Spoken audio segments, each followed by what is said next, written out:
AP ప్రభుత్వం IPS అధికారుల బదిలీని నిలిపివేస్తూ జారీ చేసిన జీవోను రద్దు చేసి తాజాగా ఇంటెలిజెన్స్ డీజీని మాత్రమే బదిలీని నిలిపివేస్తూ మిగతా ఇద్దరిని బదిలీ చేస్తూ ప్రభుత్వ ప్రధాన కార్యదర్శి అనిల్ చంద్ర కొత్త జీవోను కూడా జారీ చేశారు.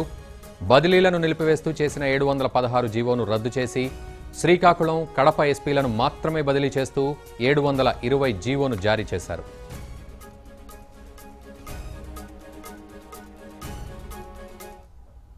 మనందరినీ ఈరోజు చూశారు.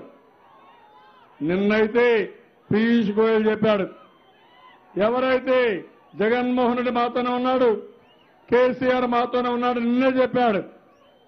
నిన్న మన ఆఫీసర్ను కూడా ట్రాన్స్ఫర్ చేశారు.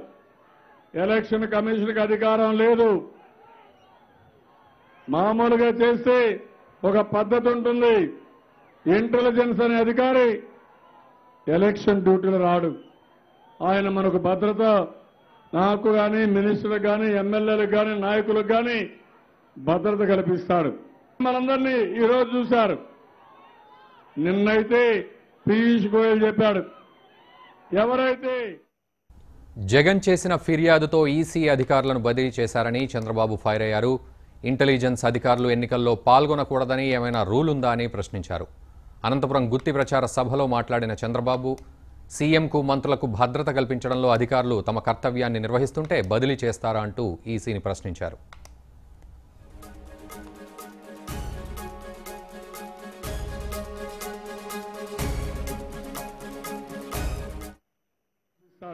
మనందరినీ ఈరోజు చూశారు. నిన్నైతే పీయూష్ గోయల్ చెప్పాడు, ఎవరైతే జగన్మోహన్ రెడ్డి మాతోనే ఉన్నాడు, కేసీఆర్ మాతోనే ఉన్నాడు నిన్నే చెప్పాడు. నిన్న మన ఆఫీసర్ను కూడా ట్రాన్స్ఫర్ చేశారు. ఎలక్షన్ కమిషన్కి అధికారం లేదు. మామూలుగా చేస్తే ఒక పద్ధతి ఉంటుంది.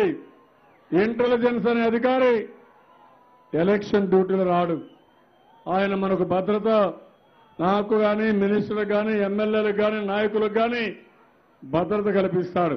మనందరినీ ఈరోజు చూశారు.